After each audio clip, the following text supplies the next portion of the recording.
Resistência. Eis o sentimento que me atravessa no momento em que escrevo. Voltar a existir dentro da existência. Uma certa insistência. Um resistir. Resistir e insistir. Voltar do fundo mais fundo. Chove lá fora.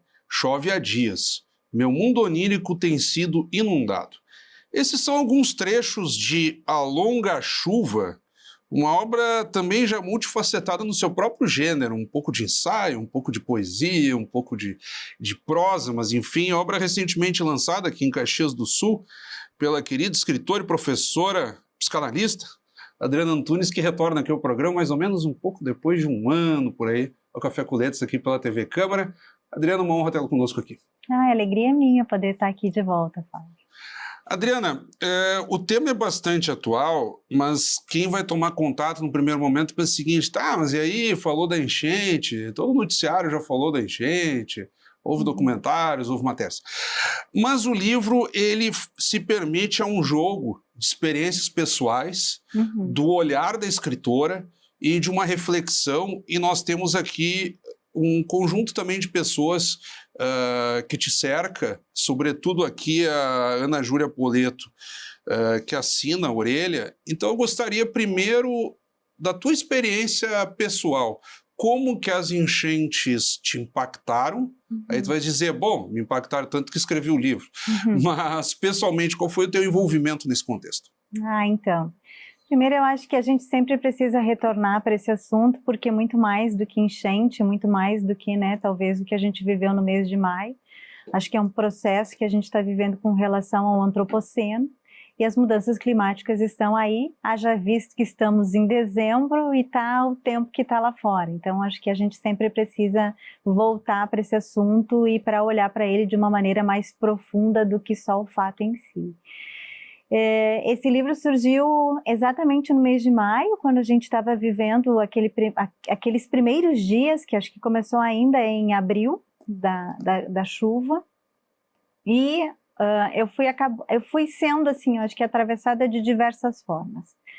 A primeira delas é que naquela chuva do dia 27 de abril, que foi a primeira noite que deu uma chuva muito intensa, eu não consegui chegar em casa porque alagou todas as ruas e eu não tinha mais como voltar para minha casa. O 1º de maio foi um horror. 1º de maio foi horrível. A gente começou ali no dia 27, que deu uma chuva muito intensa, e aquela chuva que deu muito intensa veio muito rápida. Não, me cortou o sinal de telefone, inclusive. Eu lembro que aqui no setor nós não conseguimos contato e começou a gerar uma preocupação, tu não sabias como é do que estava acontecendo. A situação de cada um, assim. E aí foi o primeiro contato, assim, com a chuva, que era aquilo do tipo, o que é isso, né? O que está acontecendo? Essa chuva toda, né, nesse momento. E dali, do dia 27 em diante, a gente teve dias e dias que se sucederam com uma chuva cada vez maior.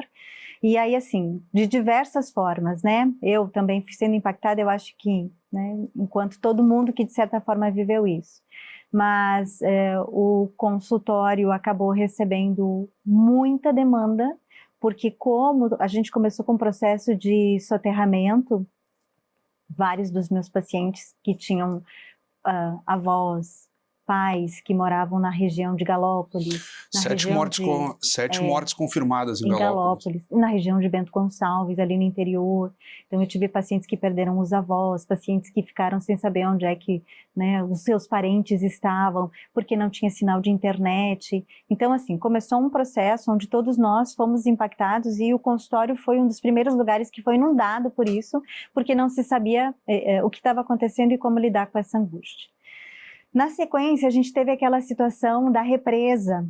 Eu moro bem em cima do morro, então, assim, a outra represa, que é a represa ali da Dalbó, que corria o risco, né, de ter o rompimento, fica em cima do outro morro, e tem toda aquela parte ali do bairro São José, né, do Fátima Baixa, aquela região toda que tem Santa Catarina.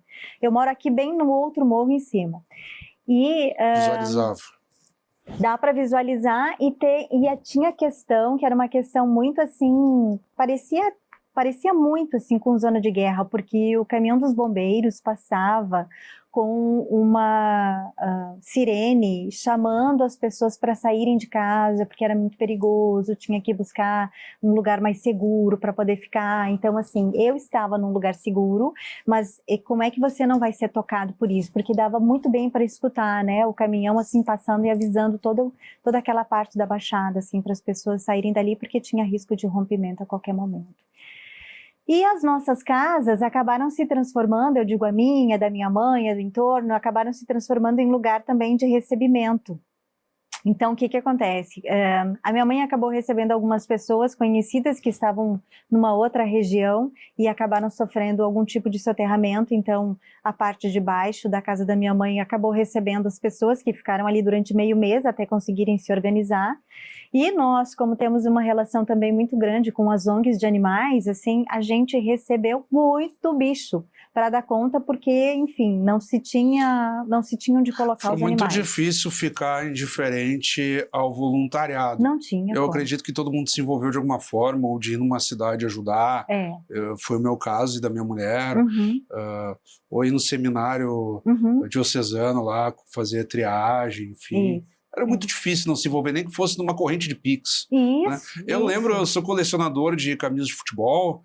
O pessoal fazia isso, rifava as camisas e chegava arrecadações boas e doava para entidades, né? Então nós também fomos nos envolvendo muito nesse sentido, seja com ir até os lugares, poder tentar ajudar a fazer alguma coisa, ou então seja por Pix, seja por roupa, por alimentação, por recebimento de animais. Então a gente foi tendo, né, um envolvimento. Adentrando no livro em si, tu tens uma proposta de traçar o fluxo da própria água e aí elementos viscerais do feminismo que te acompanham e que foram extremamente intensos, por exemplo, no Ovárias, que foi o livro do qual tratamos aqui na oportunidade anterior também, um tom romântico, poético, enfim, que te rendeu, inclusive, o prêmio Vivita Cartier, que é a maior honraria da literatura em Caxias do Sul. Tu tens a proposta de traçar esse fluxo e de chamar a atenção para lá dos críticos, mas, sobretudo, da própria existência com o meio ambiente, que muito disso que nós estamos tratando é fruto do egoísmo do ser humano para com a natureza e que desperta atenção porque sofreu. Se não sofresse, continuaria agredindo. Exatamente. E na sequência a gente vai ter, porque daí não tem como a gente também não olhar para isso, as águas chegando na capital, e aí a gente tem aquelas situações que foram terroríficas, né, para além de todo o sofrimento humano, as meninas e as mulheres sendo estupradas nos abrigos. Então... Isso ganha atenção também, de novo, né? Esse olhar da disparidade entre homens e mulheres nesse contexto, mas se bem que famílias todas também perdendo seus negócios, saqueamentos, né? O oportunismo humano na própria desgraça também. Sim, na própria desgraça, em todos os sentidos, né? E aí eu destaco a questão da mulher, porque além de ter perdido tudo, ela ainda tem o próprio corpo invadido. Quer dizer, nem num contexto como esse, que é um contexto onde já se perdeu tudo, nem nesse contexto o corpo da mulher é respeitado. E menos ainda o corpo de meninas, né? A gente está falando de crianças. Então, uma situação assim, eu acho que expõe, assim, foi uma água que lavou, né, essa superfície de civilidade que a gente carrega enquanto ser humano, assim, e mostrou o tamanho da perversão que a gente também enfrenta. Né? Um lado que tu salientaste na obra, e que eu te confesso que pessoalmente, dividindo com colegas e amigos, parece que quem não sofre diretamente com a tragédia também se sente um pouco egoísta, né? Porque, tipo, pô, de certo modo eu sou privilegiado, estou numa região alta, a água não chegou, ou eu tenho alguns recursos, e tu tem uma cena em que tu descreves até o próprio fluxo da água a partir da torneira, como assim, o fluxo da água na minha casa ele é benéfico, ele não me traz os problemas dos outros lugares. Mas isso não é desculpa para não ter empatia, para não se envolver, né? Para não se envolver, né? Eu acho que acho que inclusive o coletivo parte disso, né? Aquele que não está em condições de fazer algo porque está de fato sofrendo alguma coisa, precisa no mínimo, né? O outro ser despertado e vir ao encontro.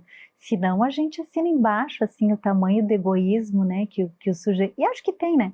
O tamanho do egoísmo do sujeito, porque não aconteceu comigo, então eu não vou me envolver com absolutamente nada. O que eu acho que é outra coisa que também, também acabou vindo à tona, também acabou mostrando.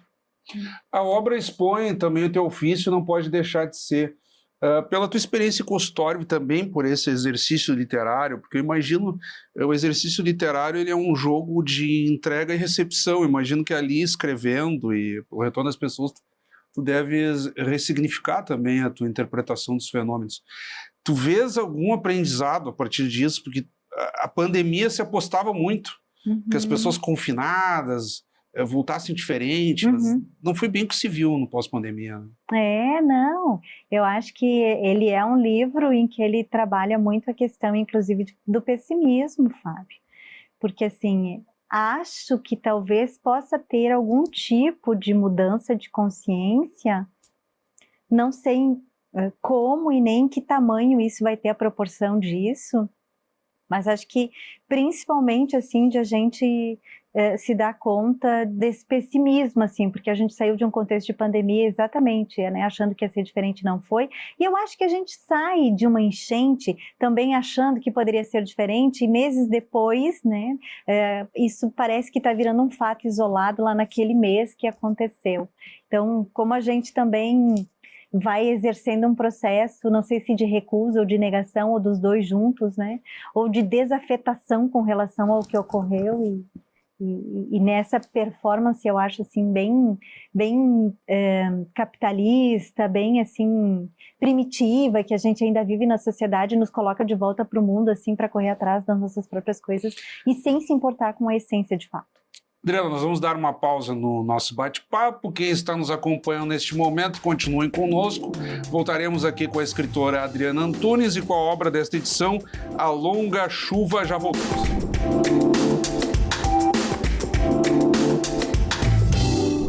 Você já parou para pensar na natureza ao seu redor e na importância que ela tem para a nossa vida?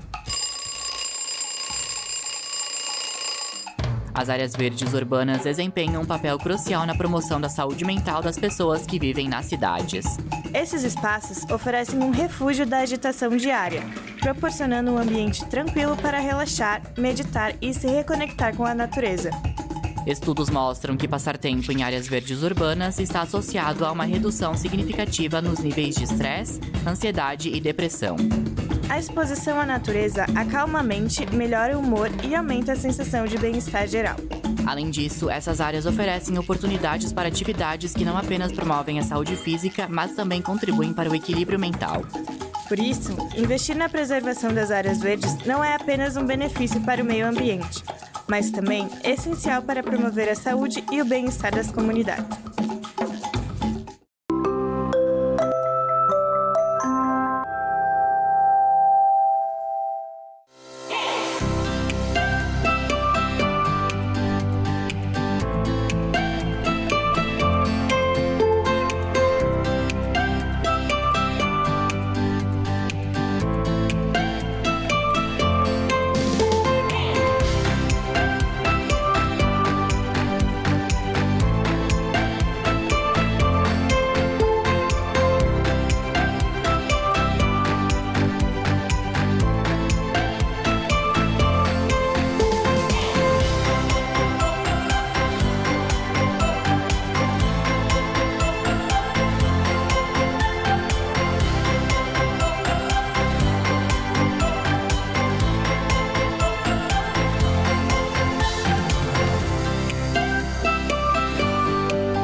Estamos de volta então, Café com Letras, hoje recebendo a escritora Adriana Antunes com a obra aqui A Longa Chuva. Adriana, vimos comentando sobre o contexto das enchentes de maio passado e já com uma breve introdução da parte conceitual da obra. Ela tem uma organização muito bacana e eu queria começar já, nós conversávamos fora do ar, sobre as telas. Tem umas telas aqui com sentido de passar, o pessoal da comunicação vai falar quase com um tom semiótico, aquele lado sombrio, um fundo que não dá para visualizar tão bem, mas que diz alguma coisa. A longa chuva, aqui alguns caracteres sem mensagem alguma, depois só chuva, e uma tentativa de fazer quebras com epígrafes, não é aquela epígrafe que abre o livro e toca o livro, não, ele vai tendo essa pausa e um jogo de conceitos também pelos autores que fazem parte do teu repertório de leitura e de outros também, então ali também são respiros no decorrer do livro. A ideia foi essa mesmo, assim, primeiro que o livro nasceu como uma enxurrada, assim, né, tal qual os rios se encheram, claro, né, as páginas também foram se enchendo. Depois, devagarinho, daí, ele é mais dividido em atos, eu acho, do que em capítulos, assim, porque exatamente, são atos diferentes daquilo que a gente foi... Primeiro era o não saber, o segundo foi esse contexto da perda dessa fina camada de civilidade, e o terceiro a gente entra um pouco nessa questão, assim, de acreditar, ou de resistir, ou de imaginar que, né, o que será que vai sair disso tudo. Que era do que nós tratávamos no término do último bloco. Que foram exatamente as situações que a gente foi vivenciando durante o mês de maio. E aí, quando eu levei para o Germano, que foi dar uma olhada, assim, em todo o conteúdo dele, na narrativa, como ele sabe que eu também faço colagem, desenho, ele disse, e eu levei para ele ver, ele disse, Adri, coloca isso junto, isso vai ficar legal, isso também demarca exatamente o que você falou semioticamente, então assim a gente também faz um movimento bem semiótico, né, de construção de significados a partir daqueles significantes que foram postos ali dentro daquele livro. É quase que como leitor, sobretudo que não é da área, por exemplo, o pessoal da área de comunicação, de linguística é um pouco mais fácil, mas ele também ali ilustra o que está lendo, de certo modo vai comunicar. Ou dá uma pausa, né? Vai que caia na mão de alguém que não vai fazer nenhum tipo de leitura nesse sentido, tá tudo bem, porque pelo menos ele chega ali e dá uma pausa, assim, dá um respiro para entrar no ato seguinte. Tu tens um exercício no decorrer do livro e, aliás, quem não leu deveria dar bastante atenção às notas de rodapé. Muitas vezes o leitor, isso aqui não interessa, vai passando. É difícil compreender o livro, pelo menos não vai compreender com a mesma qualidade se não percorrer pelas notas de rodapé. E tu te permites a uma abertura de intimidade por meio de reminiscências. O meu pai em tal situação, a minha mãe era dura por isso e por aquilo, mas me influenciou de tal forma. Tu tens um reconhecimento virtuoso no sentido da tua base, mas aquela base bem de intimidade familiar, assim.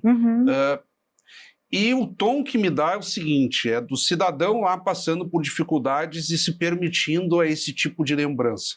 E eu imagino que tenha sido a tua intenção, não simplesmente colocar uma intimidade gratuita. Né? De fato, porque as notas de rodapé funcionam exatamente do modo como aconteceu com a enchente. O rio encheu e quando os rios se encheram, o que tinha de entulho embaixo subiu. A nota de rodapé faz o movimento do rio, de também ter esse interno, esse profundo, remexido, e ele também vai aparecer. Então, esse sim foi um processo que foi trabalhado muito desde o início, de também fazer pontuações daquilo que está no visível, que eu acho que atravessa todo ser humano, aquilo que está ali no consciente, mas assim, o sujeito nunca é só o sujeito em si, ele é sempre muito mais profundo do que aquilo que ele diz. E aí fiz esse exercício de também permitir com que o subterrâneo subisse um pouco, né? Que era aquilo que a gente via nas imagens com o rio passando cheio, só que era um rio sujo. Era um rio misturado de muita coisa. Então as notas de rodapé fazem uma simbologia a isso também, aquilo tudo que é nosso, que sobe, que é a angústia, né? Que está ali em cima, no raso e está chegando para todo mundo. Tu te permites também, aí com um olhar bastante pessoal, do escritor ali, que se distancia um pouquinho da criação literária, de colocar, por exemplo, tem uma parte que me marcou um pouco.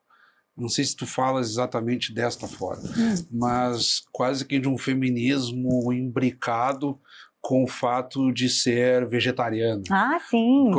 Algo do seguinte sentido: sou feminista e também preciso ter um compromisso e não explorar os animais, algo tipo. Enfim, por que isso? Porque tem uma área, né, uma linha dentro do feminismo, que é o que a gente chama de ecofeminismo, que defende muito isso, porque de certa forma o animal ele é subjugado e ele é também tendo o seu corpo o tempo todo sendo usado. E se a gente pensar nas fêmeas, mais ainda, né? Porque assim, uma vaca vai dar leite a vida inteira, vai dar leite, inclusive, né, com todo respeito, mas há adultos que comprovadamente não precisam mais beber leite, e mesmo assim tem aquele uso, né, daquele animal para suprir, enfim, algo que a própria medicina diz que isso não é mais necessário. Mas se permanece. E se a gente for um pouquinho mais além, eu até trago algumas coisas, né, tem até um movimento bem bacana nesse sentido, assim, bem bacana no sentido de trazer, assim, para um choque de realidade. O animal, ele é dilacerado, ele é cortado em pedaços, né, a gente tem, assim, um não significante para dizer o que são os açougues, porque o animal é completamente destroçado e ele é tão destroçado que semioticamente ele chega no nosso prato, sendo um bife que não faz referência nenhuma àquele animal que existia antes. Então, tem uma linha muito, que eu defendo muito dentro do feminismo, e eu acho que, enfim, é do percurso de cada um, então também não estou aqui para dizer nada para ninguém, eu acho que é do percurso de cada um. Sim, o livro é autoral. Né? Se eu não concordo com o autor, paciência. É do percurso parte, de cada um. Não é um livro doutrinário. Não, de forma alguma, né? É uma abordagem, é um olhar. De permitir-se, porque né, também vem de estudos, vem de pesquisas, vem de posicionamentos, e aí, assim, de poder pensar também o corpo feminino nesse sentido. Porque o livro também fala muito disso, né? Dessa terra que também já foi muito usada, esse planeta que já foi, de certa forma, também muito abusado. E aí, assim, não tem como, em alguma forma... Eu faço uma referência à Medusa, né? As pessoas se assustam muito e depois vão descobrir que Medusa só se transformou em Medusa porque foi estuprada, né? Então, assim, tem toda uma relação construída com isso. Muito no sentido, Fábio, assim, ó... Primeiro que eu acho que eu sou uma pessoa que, apesar de ser muito pacata, né, eu gosto de botar os dedos em alguns lugares, que são aqueles lugares que a gente precisa tocar, assim, né, para chamar, para pensar. Se isso vai reverberar e mudar alguma coisa, não sei. Mas pelo menos fazer esse exercício. E esse livro vem nesse sentido também. Eu agora pensando, enquanto tu falavas, não deixa de ter coerência, porque...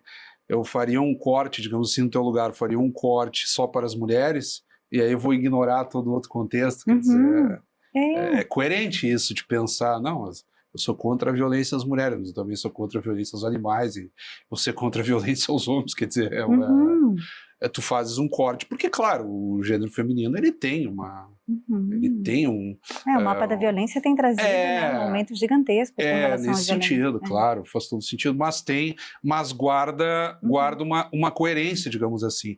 Tu esperas que recado, nós dizíamos sobre o recado das enchentes como um todo e da preocupação ambiental e por aí afora. A partir do livro, quase como uma reflexão psicanalítica, nós temos aqui citação a alguns autores, como por exemplo Freud, está muito presente aqui e tal.